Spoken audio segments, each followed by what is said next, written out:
Hey there. So I have a pocket hole jig that I've been using for a while, and I don't actually have any kind of workstation built for it. And it's a bit of a hassle. I can actually show it to you right now. So this is what I've been using. I've just got it fastened to this workbench, and then I've just got a couple of loose 2x4s on here. It's been getting the job done, but obviously I need something a little nicer. I was going to wait to do this project until my shop was in a little better state, because I'm still working on my cabinets, but that is just taking forever, so I'm going to do this project quick right now. This is the Armor pocket hole jig. It's pretty nice. It does have a self-adjustment for anyone that doesn't know about this. I think any of these pocket hole jigs are pretty good, but basically you stick the drill bit down the side here, and then when you put your piece of wood in here and compress it, it adjusts exactly the depth that you need for the drill bit, and it also tells you what size screw you need as well. Somewhat useful, especially because let's say it's 3/4 plywood or something like that you're using. Obviously all 3/4 plywood comes in different sizes. It's off by, you know, an 1/8 inch or a 1/16 inch or whatever it is, so you can get a more exact depth on that. But I think even without that feature, most of the other pocket hole jigs are pretty good. But anyway, so yeah, as you can see, my shop is a working shop. I have a lot of stuff going on right now, but I'm going to try to get this quick project done here. And so what I've got is I've got this scrap piece of 1/2 inch walnut plywood that I picked up. This is an offcut from a sheet that I picked up somewhere, I think for $5 or something like that. I got a bunch of these so I can make some nicer looking shop tools and jigs.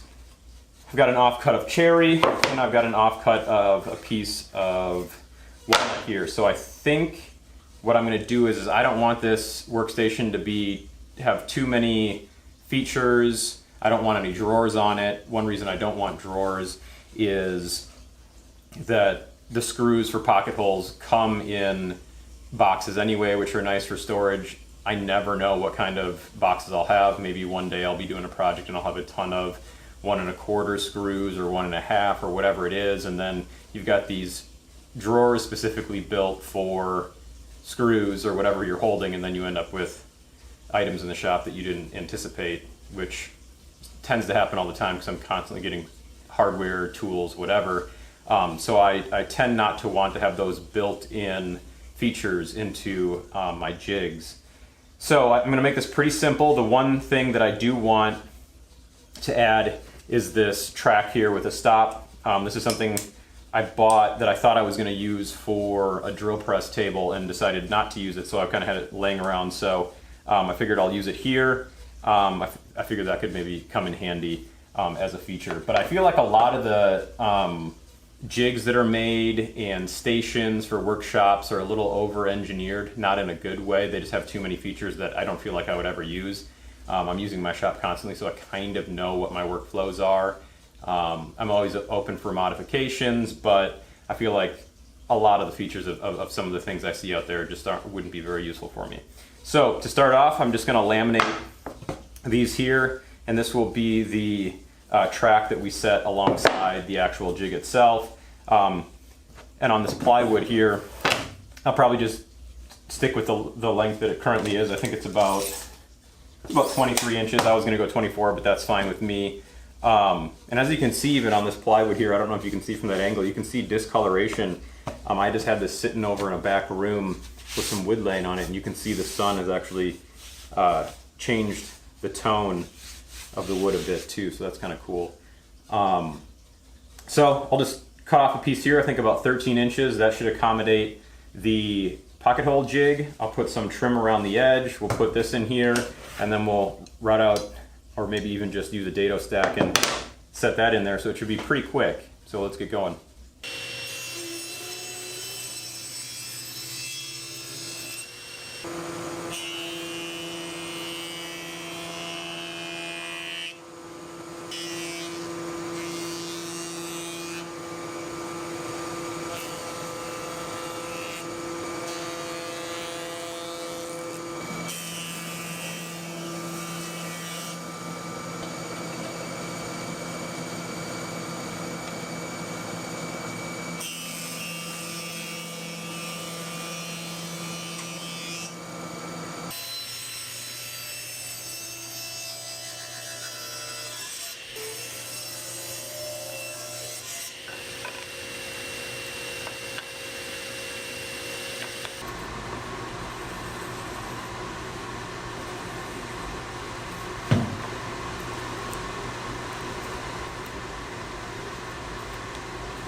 So now that these arms are drying up here, these are going to support the piece of wood that is laying across the pocket hole jig.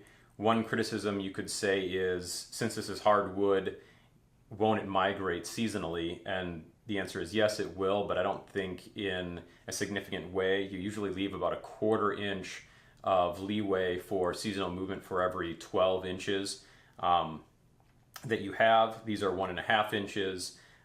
So that would be about 1/32 of an inch conservatively that it could possibly move. More likely, maybe 1/64 of an inch that it would move. And these are both cut from the exact same pieces of wood, so they should have the exact same seasonal movement on both sides. And I'm thinking functionally that's not really going to affect how the pocket hole jig works if I'm getting 1/64 to 1/32 of an inch movement throughout the season. Obviously I'm going to have to use this for a couple of years and see, but my guess is it should be okay.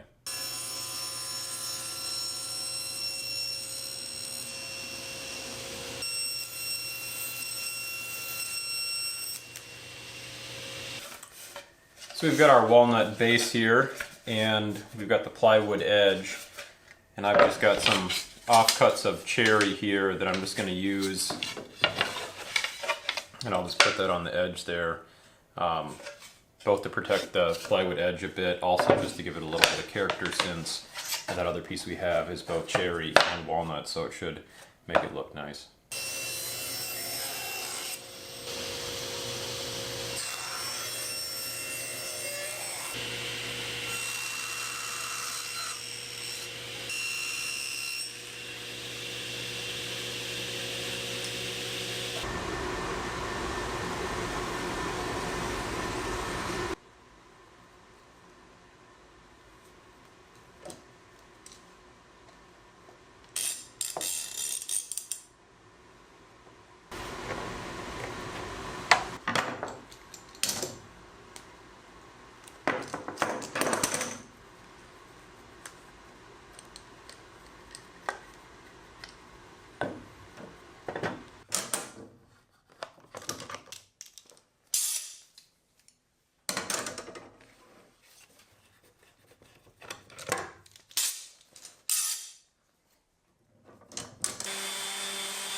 So this base has turned out really nice here. One thing you have to worry about with these power sanders when you're doing veneered plywood like this is the veneer can be pretty thin, so I actually went through a little bit here. Probably not a big deal, but if I wanted to, I could probably cover that up by putting some additional pieces of wood on here in case I wanted to use that as like a clamp down area to cover that up, but we'll see if I'll actually do that. So now I'm just going to take these arm pieces here, and I'm going to mill these down to the exact height of the actual pocket hole jig, and then we'll place them on here.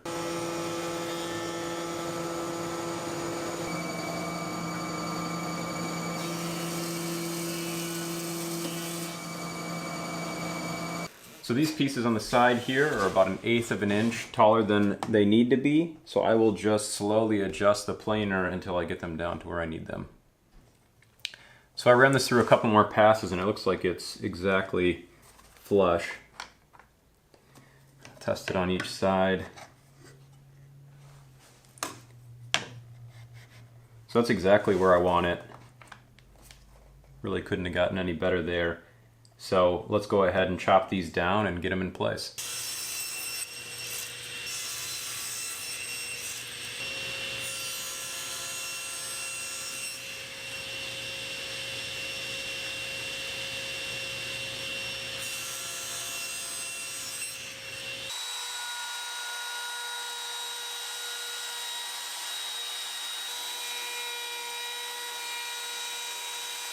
So I did decide that where I slightly sanded through this veneer, that was going to bug me. So I did, these were part of the offcut, and I cut them down to about 1/4 inch. And they do have a little chamfer on them. And I will just cover that up. It will both have a functional purpose of giving a little more support if I clamp this piece to something. Also just adds a little flare and covers up that blemish.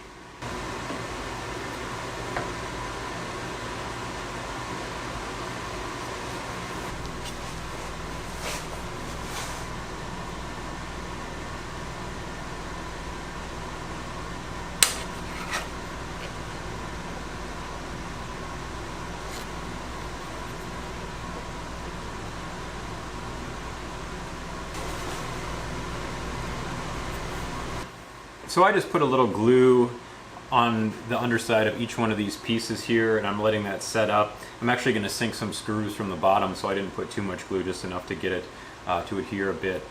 One decision I made was that I decided not to use this T-track here with the stop, mostly because it's really not that long on each side, so I felt like it would just kind of be a little gimmicky. I probably wouldn't be something I would use that often, and also when I'm putting in these pocket holes, they don't need to be absolutely accurate and perfectly replicated on each pocket hole. And even if I did, I mean, I could probably just clamp something onto one of these pieces here as well. So I felt like this was pretty unnecessary and decided to ditch it.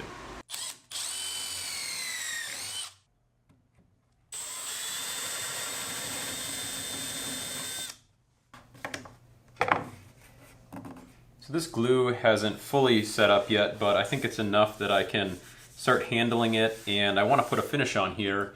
The easy finish would probably be like a Danish oil or a hard wax oil coating, but I kind of want to do something different, so I think I'm just going to spray it with a water-based lacquer. I could always use more practice using my spray gun, so let's get that out and get some finish on here.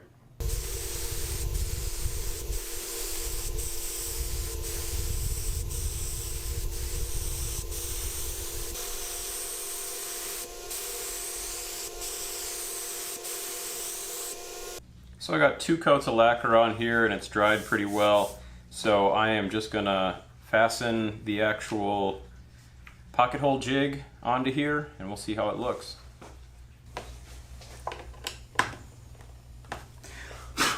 So I'm really happy with how this turned out. This Armor pocket hole jig also has a dust collector, which is super handy.